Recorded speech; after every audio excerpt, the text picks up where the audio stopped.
Good morning, everybody. Welcome to our latest webinar on remote sensing and planning enforcement and automating workflows. Good morning, Andrew. How are you? Morning, Ciaran. I'm good, thank you. How are you?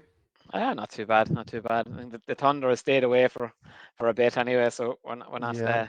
I think the internet is a bit flaky at the minute. I think we're getting a bit of a lag here, but yeah, hopefully that won't affect everything for everybody. I see people are joining, so we're just about ready to get going. So Andrew and I will bring everybody through. So let me just flick to the next slide there. So for those who don't know me, I'm Ciaran Kirk. I'm the operations director with IMGS, and with me this morning is Andrew. Andrew is our remote sensing lead, and has joined us after a good few years in land and property services in Belfast. So Andrew has had a good experience on the end user side. Now he's come to the dark side to work on the commercial pieces. So we're delighted to have Andrew expertise on the team. So yeah, we're at 10:01, so we'll get going. So this morning, I'm just going to introduce you to ERDAS Imagine, which is the main solution we're using this morning for doing the remote sensing workflow. So Imagine consolidates remote sensing, photogrammetry, LiDAR analysis, and basic analysis and radar into a single product. With our ERDAS Imagine, you can turn pixels and points into actionable information to quickly improve speed and confidence in decision making. With Imagine, you can connect. It has a wide variety of formats from imagery, radar, and vector. It has many built-in sensor models for accurate auto rectification. So we're all seeing this growth of new sensors and different types of sensors that you can connect to, whether aerial, mobile mapping, handheld, laser scanning, you name it. Imagine can connect with, and also now also has huge support for point clouds, so you can bring in all the kind of imagery and data you're looking to use.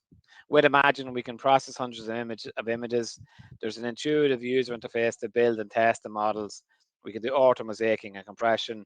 And then, as Andrew will show this morning, we've got a powerful set of automation and export tools as well for when you create your data so that you can actually take action on your analysis. With Imagine, you can understand your data. So again, Andrew's going to talk about the change detection capabilities this morning. We can build and analyze terrain surface models. We can do object recognition through deep learning and other machine intelligence algorithms. And Imagine is used by thousands, tens of thousands of data analysts daily in defense, earth observation, education, transportation, disaster response, and crop monitoring. So I think anyone who's worked with remote sensing will know of Imagine or have heard of Imagine. Has always been ERDAS has been one of the leaders in that space. So with Imagine, we can take from desktop remote sensing, photogrammetry, point clouds, and radar all in one solution. A big part of Imagine is the spatial modeler. So the ERDAS Imagine Spatial Modeler provides a model authoring environment. It's a graphical user interface, so it can create workflows based on user demands. As you'd expect, it supports raster, vector, and point cloud operators, and it can give real-time feedback and previews. And if you need to, you can extend the spatial models through Python scripting. So you can call Python scripts from the model. You can use as spatial operators inside the script, and you can also export your model to a Python script if you want to run it through a different technology. It has a command line operator, so you can run your processes from that, and there's also an SDK if you want to build out your own apps as well. So the spatial modeler is really a box of tools or a box of Lego, which you can do some beginner stuff, or you can really take it on and build some really advanced professional applications. And again, Andrew will show you some of these examples this morning. Looking at the attendees on the call here, we do have a few FME users. So if you're used to FME and building workflows, yeah, Imagine Spatial Modeler is very similar in how it works. There's always a bit of a debate who came first with the spatial model and the workspace and these ideas. The Imagine guys might claim that they were first. I think the FME guys claim they were first. But yeah, very similar in what they do and how they do it. But again, Imagine's strength from our point of view is in that remote sensing area and being able to handle imagery and sensors. And I think that's where Imagine has its strengths, while FME is a fantastic tool, as we know. one of the big things with Imagine now in the last couple of years is the ability to use machine learning and deep learning. So with these tools, you can do a different set of deep learning options. So the first thing is you can do scene classification, where an image is assigned a single class. So the whole image, in this case, is assigned to a single class. The other thing we can actually do is we can do object detection, which is where you find objects within an image along with bounding boxes. So you're able to find those objects on the map and on the image. And then we can also then do semantic segmentation, where each pixel of an image is assigned to a specific class.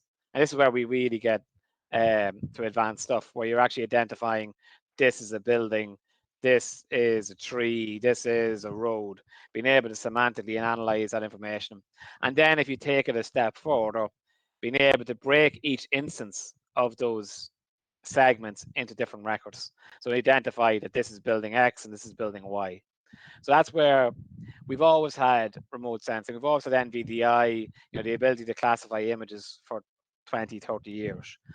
But when you add on top of that the deep learning capabilities, being able to use these AI techniques to actually detect specific instances of features from imagery, you really get into some very clever workflows. And as Andrew shows this morning, that can be from detecting illegal bills to, if you're a utility looking for leaks, looking for signs of movement in land, signs of movement of buildings, whatever it is you're monitoring.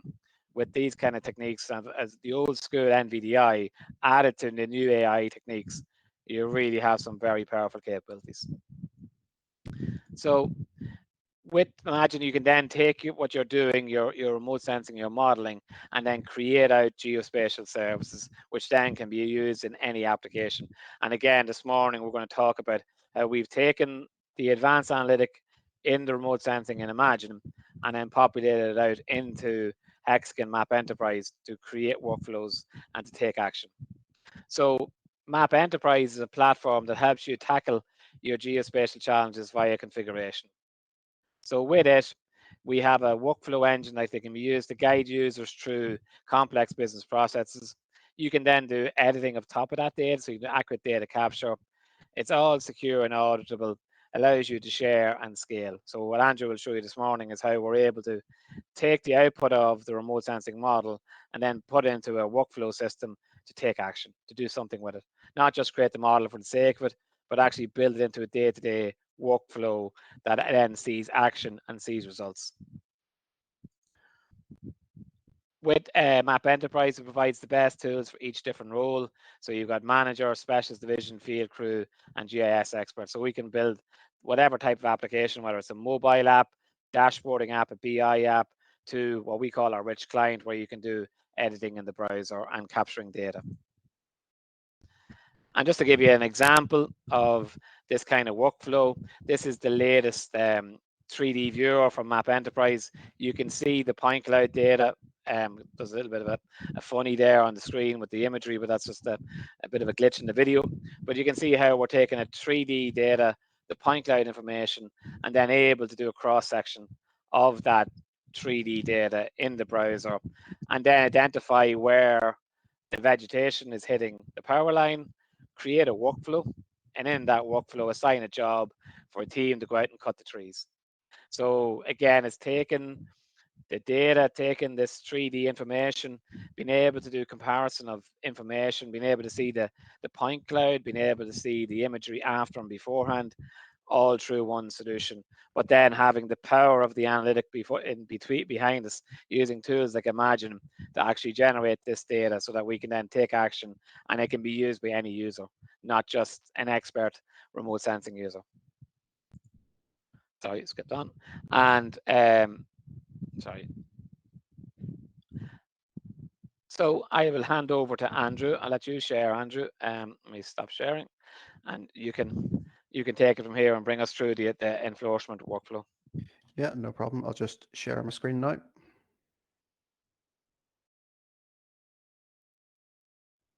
Okay.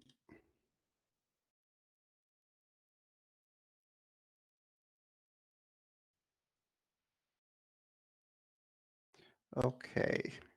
Ciaran, does that come up okay? Can you see that? Yep. Yeah. Okay. Brilliant. That's great. Thanks. Okay, everybody. Good morning. My name's Andrew, and I'm the remote sensing lead at IMGS. Yeah, so I'm just going to touch upon what Ciaran has already highlighted for us. So we have created a workflow here in IMGS that demonstrates the power of the remote sensing workflow in ERDAS Imagine, how you can automate up change detection, and then outputs that into Map Enterprise, where you can have a really powerful tool that will allow you to carry out decision making and share information across your organization. So planning enforcement, the reason why we decided to focus on this is because actually there is some issues with planning enforcement even across Ireland. It's very resource heavy to monitor changes, in setting planning enforcement officers out to actually onto site to do investigations. Obviously costs a lot of fuel, especially at the minute with increased costs with that.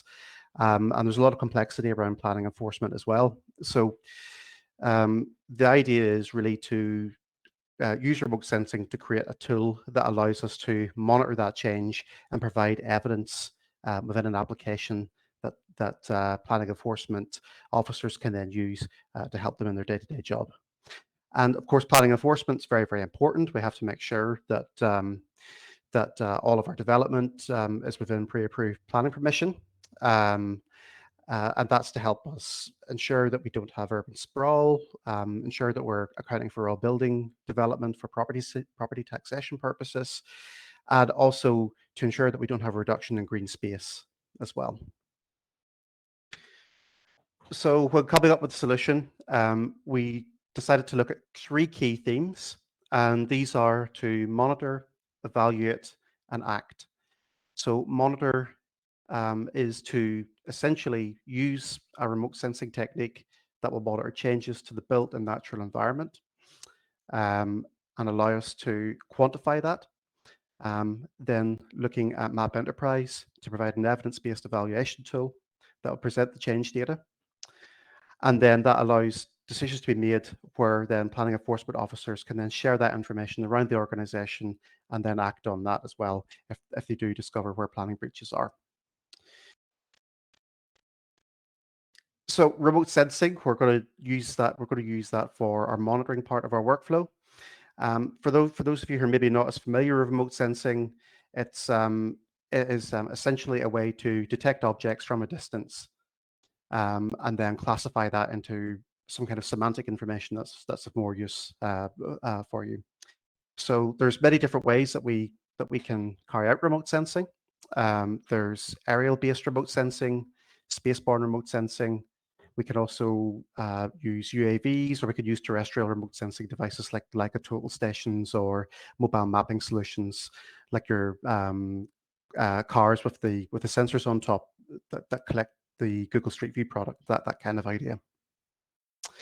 There are advantages and disadvantages to using each of these. So within this particular project, we did look at aerial remote sensing, and a lot of remote sensing in Ireland is done using aerial remote sensing. But that gives you really, really good high resolution imagery. The disadvantage is that typical aerial survey in Ireland only happens every 2 to 3 years. So you may, for your own workflows, may want to use spaceborne imagery from satellites. And the temporal resolution of that can be sometimes 2 to 3 times a day that you'll be getting imagery. However, the trade-off of that is that it's just not as sharp as the aerial imagery. It's the spatial resolution is much reduced. However, satellite imagery is improving, and we are looking. I think you can get panchromatic imagery now from Worldview at 30 centimeter resolution, which is almost started to get there to where the aerial survey is at. Sorry, Andrew. One of the guys is saying that the sound quality isn't great. What we might do for both of us, what we might do is we'll turn off our cameras, and that might help. I'm not sure. There seems to be definitely something wrong with the platform this morning, but maybe we'll stop our video just to help the camera if you want to turn yours off. Certainly, I'll just do that now. No problem. Thanks. Hopefully that improves things, guys. I'll just move my microphone a little closer to me as well, just in case. I think it's me as well, so I think it's the two of us. So I think there might be something Okay. with the platform, but yeah, we'll try and improve the speech. I'll turn off this fan. Yeah, sorry, Gadger, go ahead. Yeah. Oh, that's no problem at all. Okay, so we'll move on anyway. So in order to do the project and build the demo, we needed some data. So we approached Blue Sky Imagery, and they supplied us a 1 kilometer square sample of aerial photography. And hopefully the photograph's nice and clear for you. They also provided us then an aerial photo from 2 years later. So you could see that we have already, looking between the two images, you can actually start to see some of the change. So up on the northeastern side, we have a new housing development, and you can sort of see how that field then becomes that new housing development. On the northwestern side, we have a fairly new housing development as well. You can sort of see the expansion of that across the 2-year period. And then down the very, very south of the image in the center, we have a couple of new factories are built there. So there's a good bit of change happening across this image. And there's enough here for us then to build our demo and quantify and show you what's going on. As well as the 2 RGB images, Blue Sky have also supplied us with a 4-band image, and this 4-band image contains the near-infrared band. And Ciaran already touched on some of those NDVI techniques earlier. A lot of those techniques are used with the near-infrared band, and what it does essentially is it adds even more rich information to the image that allows you to carry out remote sensing classifications. So the 4th band, we've given it a false color here, and we've applied it into the red color gun on the computer. And you can see that vegetation is shining up really, really nicely in red. And the reason for that is that vegetation reflects near-infrared electromagnetic radiation really, really intensely. And the reason it does that is actually a natural defense system, because if the leaf structure of the plants were to absorb that electromagnetic radiation, it would cause them to overheat and would actually kill the plants. So we're able to make use of that natural defense mechanism in the plants as part of some of our key remote sensing techniques. So we could use that then to create what we call sometimes a sealed and unsealed image. And that's essentially classifying the image into what is vegetation and what is concrete, building, rock, bare earth, water, all sort of concatenated into that one category. Okay. We then also have a digital terrain model, and that's also been supplied by Blue Sky. And that's essentially an image that has a height value above sea level for every pixel in the image, and that's at 1 meter resolution. Now, all the trees, buildings, and everything have been stripped out of this digital terrain model, but we also have them included in what's called a digital surface model. And again, exactly the same as the terrain model, this is an image that contains height information above sea level for every pixel in the image. Again, this is 1 meter resolution. And this contains our buildings, our trees, our hedgerows, our street furniture and vehicles as well. Now, these 2 terrain models have been created using a process called photogrammetry. These are not LiDAR models. So whenever Blue Sky captured the imagery, they used the overlap from the aerial imagery that they captured, used processes of semi-global matching to generate these images. So these surface model and terrain model images have been captured at the exact same time as the imagery you see. They're made from that imagery.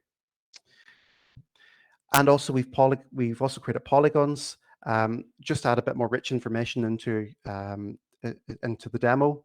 And of course we can attach addresses, business IDs to these as well. And then as well, we've also received data from the Department of Housing, Local Government and Heritage. And these polygons essentially are planning applications, and they tell us if planning applications have been approved, rejected, and contain even more information as well on the type of application that it is, what's going on, what changes are being made. Okay. So we have our data. we have to then start our monitoring stage of the process, and we do that via ERDAS Imagine. And Ciaran ran you through some of the really, really important things about ERDAS Imagine earlier, that we have a lot of the classification tools that we have. So I'm not going to go into too much detail here, but essentially we're using ERDAS Imagine to carry out our imagery analysis. And we're doing that using spectral classifications for this particular project. We decided to keep this quite simple, just to demonstrate the power of ERDAS Imagine and what we can do with it.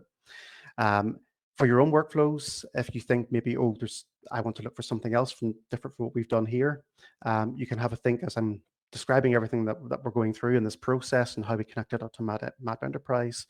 You may want to look at object classification. You may even want to look at some of the machine intellect workflows, and we can help you out with that. So as well, Ciaran mentioned about Spatial Modeler, and he also mentioned about the fact that it looks a little bit like an FME workspace, and that's entirely true. It does have quite a similarity to that. So on the left-hand side here, we've got essentially our reading operators. We've got our operators then, and we've got our writing operators on the right-hand side. What this is demonstrating here is just part of our workflow. And this is where we're taking our before and after infrared image. We're carrying out an NDVI on that. We're then creating a criteria-based selection where we create our sealed and unsealed surfaces. We're then bringing in our land parcels, and we're then carrying out some zonal statistics on the land parcels to say how much vegetation is within this land parcel.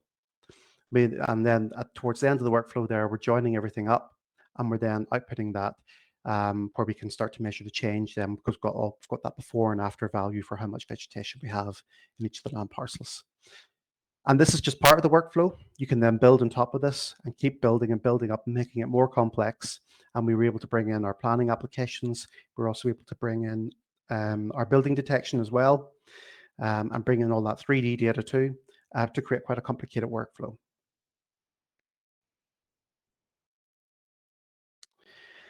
I just want to talk through some of the outputs that we got from the remote sensing.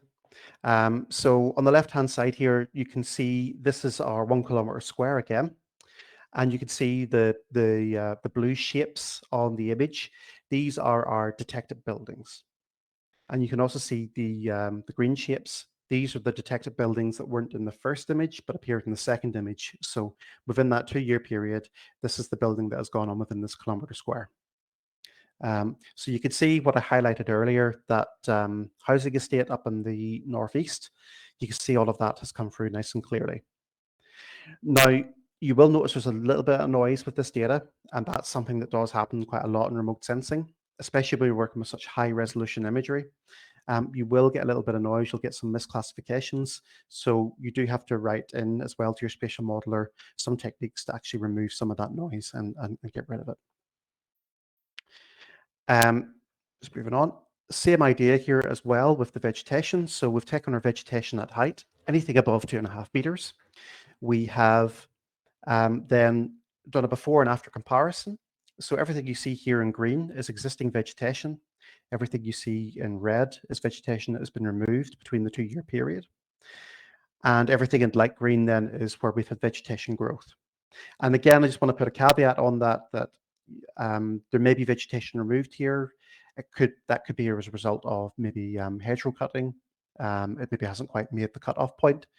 Or also even for some of the vegetation growth, there could even be some lean in the photography. So you do have to err with a little bit of caution when you're always working remote sensing. But where we do have some large areas that have been removed, there would be things that we want to look at. So that's mostly in and around the monitoring side, what we're able to do with ERDAS Imagine, use some of those classification techniques to pull out the information we need.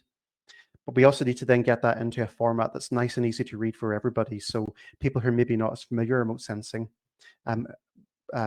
also need to be able to take this data, put it into a format that allows them to share that information around the organization to help them with their decision-making process. So that's where Map Enterprise comes in. And I'm just going to play a little bit of a demo video here of our Map Enterprise. So here's our typical Map Enterprise home screen.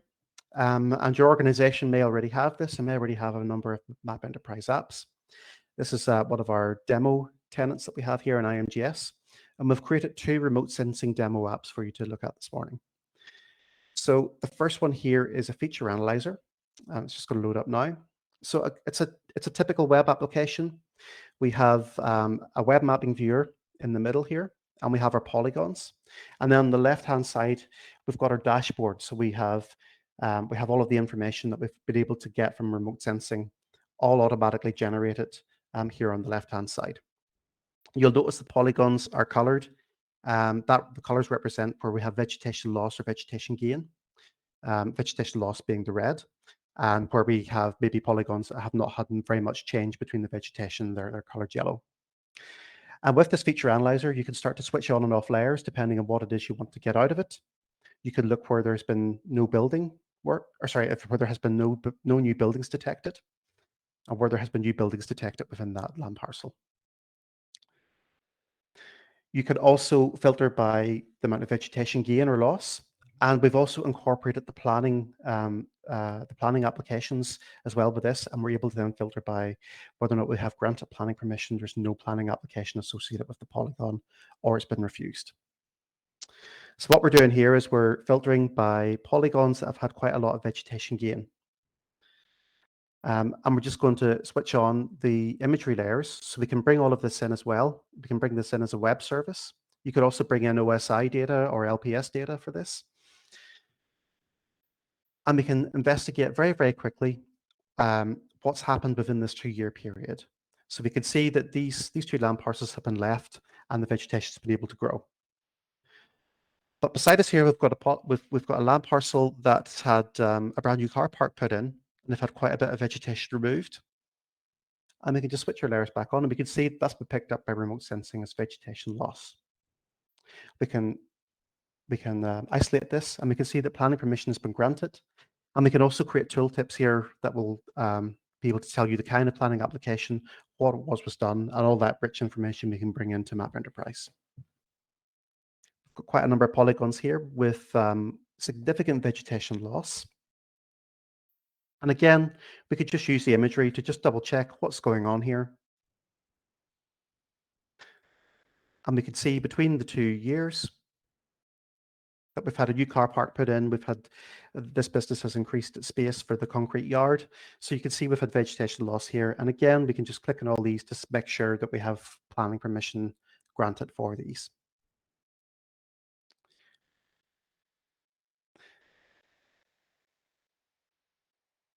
Just making sure that's still playing. And as well, then we can also look for areas where we have significant change to green space, but maybe we have no planning application associated with it. So we could actually zoom into this and investigate what's going on here. As a planning enforcement officer, this may be something I'm interested in. And again, we can just check our imagery, and we can see here this is actually just a field that has been cut. So it's not really anything to worry about. And you will get that with these remote sensing techniques.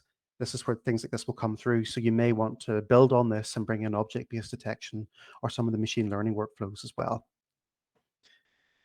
There was another polygon just there. Just making sure this is still playing. Yep, okay. And we can take a look at it and see what's going on here. So when we zoom into this polygon, we can see there's a little bit of vegetation loss here. So what's happened? We can see there's a brand new garage that has been built within that land parcel. So that may be something we want to send a planning enforcement officer out to actually investigate. And what we can then do with this information is we can start to select all the polygons we think, okay, we need further investigation, or we need to issue planning enforcement notices for these. And you can select all of these up. You can have all the addresses and everything associated with each of these land parcels. And you can then export a report. And you could share that around your organization. Okay. I'm just going to move on then to the second application that we built. And again, this time this is Map Enterprise and the rich client. And we have our typical web viewer. We've got our legend on the left-hand side. We've got our toolbar at the top where we've got our print functions. We've even got some editing functions as well. And what we can see here is we've got our imagery loaded in. Again, this could be web services. And we have our remote sensing detected buildings, all automatically detected. None of this has been digitized. in purple, and then we have our new buildings in blue. And again, we can interrogate by switching layers on and off here.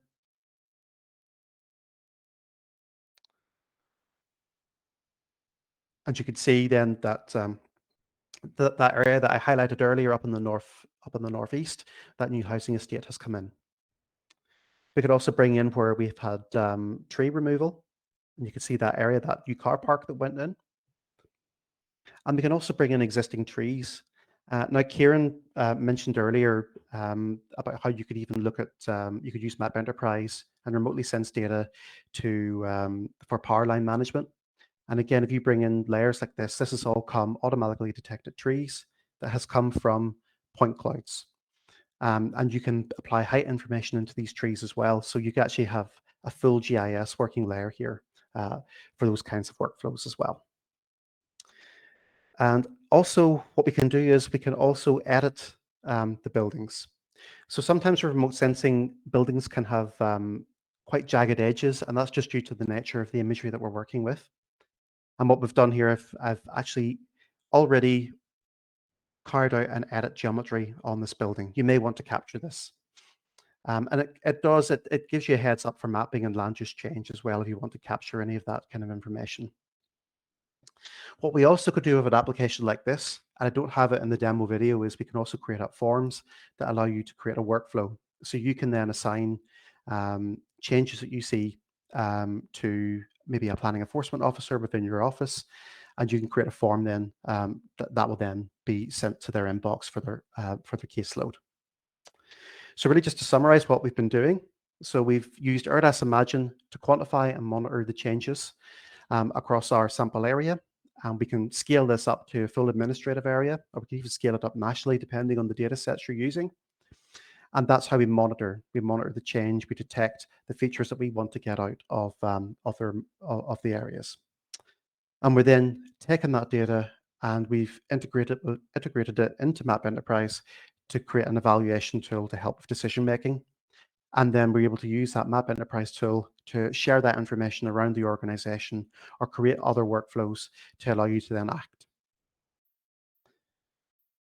And then just to summarize the remote sensing side again, so we have what we did here, we used aerial imagery and we used spectral-based classification along with 3D information.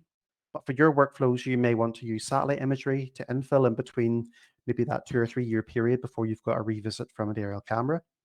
Or you may want to use different kinds of classification techniques.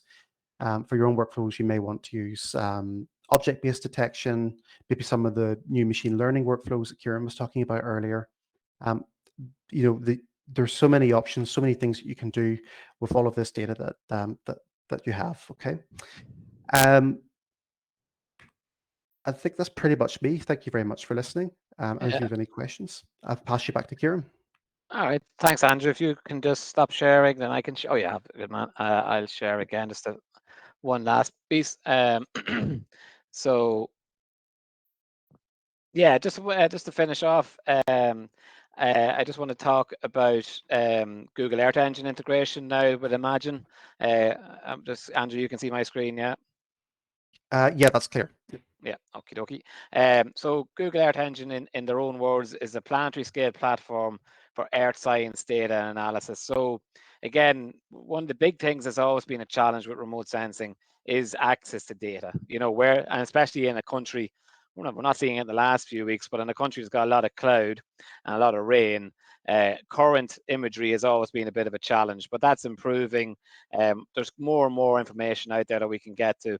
And with the latest version of Imagine, which is coming out in September, we're going to have full integration with the Google Earth Engine and be able to access the Google Earth Engine data catalog, which stores multiple petabytes of geospatial data, has worldwide coverage spanning 4 years of collection in some cases. And the data includes Landsat, Sentinel, MODIS, land cover maps, land use maps, geophysical, political, and much more. With the Google Earth Engine API, there are over 800 processing functions that you can operate and run on the Google Cloud. The concept and structure is very similar to the spatial modeler that Andrew has been showing this morning. And the API is available as JavaScript, Python, or REST. and it's very easy to use for programmers, and a small number of geospatial workers can be then programming. So we can let now with the REST API, we can link to the Earth engine inside Imagine. And that means then we then have our operators inside the spatial modeler where we can access that information and do processing in the cloud and combine it with local data to give you a really advanced kind of workflow. So inside Imagine now you can create an Earth engine expression. So you can give a connected series of Earth engine operators, and the expressions are inputs into the Earth engine REST API. So just to show you that now, how easy it is in Imagine to actually connect to Google Earth Engine and then visualize that data inside Imagine. And then once you're able to do that, you can then start combining the Google data with your own information. So again, if we took the workflow that Andrew showed this morning, we could all, as well as the blue sky data we were using, we could also hook in to Sentinel or Landsat data through the Google Cloud without having to actually download and process that data locally. So we can get the best of both worlds. And then the results are then persisted to a featured data set on your local side. So you have your Google Earth connection and information which you're able to connect to. You're then able to merge that with your local information to then create an output feature. So just to show you that in action, so you can see here we have a model that's connecting to the Copernicus data, bringing in partials locally, bringing that data through the model, and then outputting it as a featured data set that we're able to use here. So we're able to then bring the whole information and generate the same kind of feature extraction that Andrew was showing this morning as well. So it's just taking that level of remote sensing to a completely another level, being able to take advantage of everything that we've shown you this morning. So that's coming in Imagine 2023, which is out in September. But I was seeing it live last week at Hexagon Live, and it's really powerful. So we can throw on our cameras for the last second here. I'm not sure if we have any questions. I think it's pretty clear. We'll give a second anyway. Thanks, Andrew, again for putting together the demos and everything this morning. I do the easy stuff. I show slides. So that's good. Thanks, everybody, for attending. I don't think there's any questions coming in. So we're okay. So I hope you enjoyed the webinar. We're just coming up to 10:40, so we're pretty much on time. So I think, Andrew, we will leave it at that unless Tanya, anything else has come in that any questions. I don't think there is anything I can see. So I think we can. There's none here what I can see. No questions yet. So there's just one there from Irene. Any local authorities doing pilots at the moment? And not with us. I do know. I think some of the. I think there's definitely some areas around illegal dumping and remote sensing is definitely some of the stuff that maybe some of the bigger urban authorities are looking at. I know there's some kind of research projects in that area. I'm not aware of anybody else doing the workflows for planning enforcement yet. So there's not, no, not that we're aware of anyway. So yeah, we think it's there. But again, the data has always been an issue, but now with Blue Sky and Ordnance Survey Ireland imagery and the satellite and the information, there's a lot more ability now to do that kind of enforcement workflow that maybe couldn't have been done a couple of years ago, Andrew, isn't it? Definitely. You could use the aerial imagery for the very complex tasks, but you could also use the spaceborne imagery as well to infill in between and use it as a check just as extra evidence as part of your workflow. And then what Ciaran just said with the changes coming in with that Google Earth engine and Imagine as well, all those hundreds of thousands of images that they have access to, you will then be able to use that as well on top of your classifications to make them even better. And not having to download the Sentinel data, which has always been a bit of an issue, getting it from the Sentinel server or Copernicus, whichever one you want to use, and bring it down. By having to leave it up in Google and use their engine and their cloud, that's pretty cool. Like, you know, that makes it a lot easier than it was, you know, so that's pretty useful. Okay. All right. I don't think we've any other questions. Give it a second. But again, I know there was some audio issues, so we will have a recording. We'll check the recording if it's if it needs improvement, we'll come back and maybe do a follow-up session or something. Hopefully it was okay and everybody was able to hear. I think there's just something on the platform this morning seemed to be a bit slow with the webinar stack.